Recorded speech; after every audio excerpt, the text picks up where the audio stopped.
the gnats with the trees speak the tongues of the ancestors.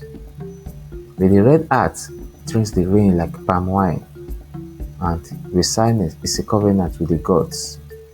They slept as a creature, not feared, but revered. In Igboland, not all who crawl are lowly. Among the leaves and clay paths lives a being whose glide means peace, whose death calls for mourning, and whose presence is the bread of Allah herself. This is the story of how the python, Eke, became sacred to the Igbo, not merely as a snake, but as an emissary of the divine. Long before yam found its way into the hand of man, when the forests were thick with spirits and the trees still whispered the laws of creation, Allah, Earth Mother, reigned supreme over the night. She has shaped the Igbo people with care, breathed life into their bones, taught them to farm, to judge, to dance under the moon. Her law was sacred, and her silence was law. But a time came when the peace she nurtured began to crumble. The children of the land grew restless. Envy seeped into the hearts of kinsmen. Brothers raised hands against each other for inheritance. Hunters defied sacred groves in pursuit of prey. Blood soaked the heart where oaths had once been taken. Justice twisted into revenge, and even the offer staffs began to tremble in the hands of the elders. Allah looked upon her creation and felt a wound in her spirit. She spoke to the forest gods and river spirits, to Amadioha, who ruled lightning, and to Hagu, the whisperer of faith.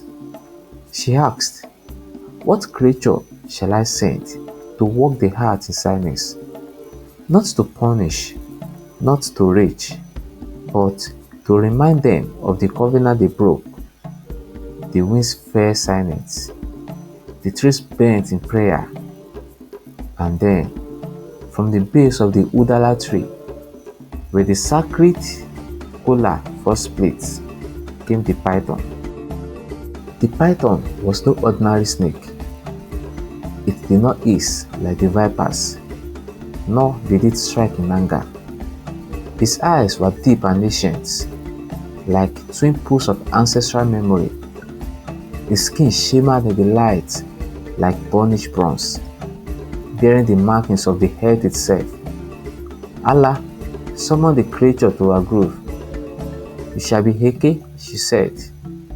"You will not crawl in shame, but glide in dignity. You will be my messenger, and wherever you are seen, peace shall follow. Any man who harm you will have harmed me, and their lineage will weep without end." And Allah did more. She marked the python's tongue with silence, so that it never speaks, but understands all things. She blessed his belly with fertility, making it a symbol of continuity and ancestral cycles. And finally, she placed upon his head a crown invincible to mortals, but visible to every spirit that walks the land. The first village to receive Eke was Umuokwe, a place torn by civil quarrels, overland boundaries, and ancient grudges. On the eve of the breaking of another sacred truce, the python came. It glided silently into the Obi's palace, the gathering house of the herders, and coiled at the foot of the offer staff. The herders, seeing the sacred creature, fell to their knees. The quarrel ended, not in blood, but in libation. Wine was poured, kola split, the boundary line was redrawn with chalk, not spear. Eke left the same way it came, unseen, except by those it wished to see it. From that day, the people of Umuokwe saw an oath: anyone who harms Eke shall be cut off from the heads. Let our soil reject their crops. let our ancestors turn their backs upon them. But not all villages adhered to the sacredness. In the town of Unokwa, a hunter, brimming with arrogance, struck a python, thinking it is mere meat for the market. As he raised his machete and struck, thunder cracked, though the sky was clear. His blade rusted in his hand. That night, his first son was taken by a mysterious illness, and the next day, his yam barn burned without flame. The oracle was consulted. The answer was swift.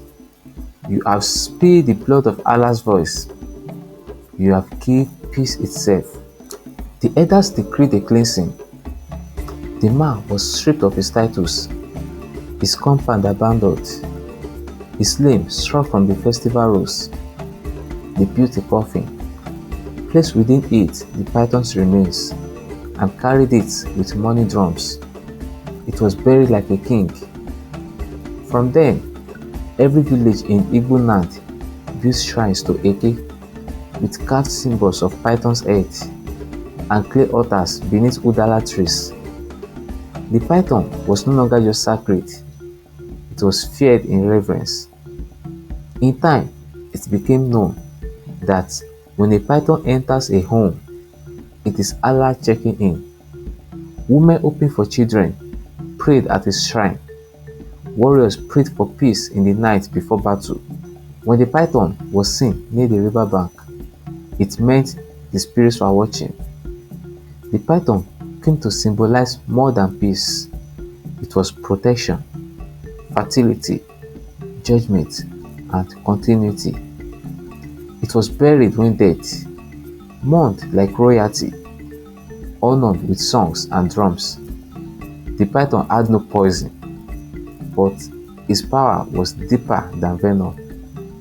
In the annual festivals of the night, masked dancers mimicked his glide, priests offered palm wine, elders whispered prayers, and the youths knelt never to raise a hand against it. To this day, among the Igbo, if a python glides into your paths, you do not scream or flee.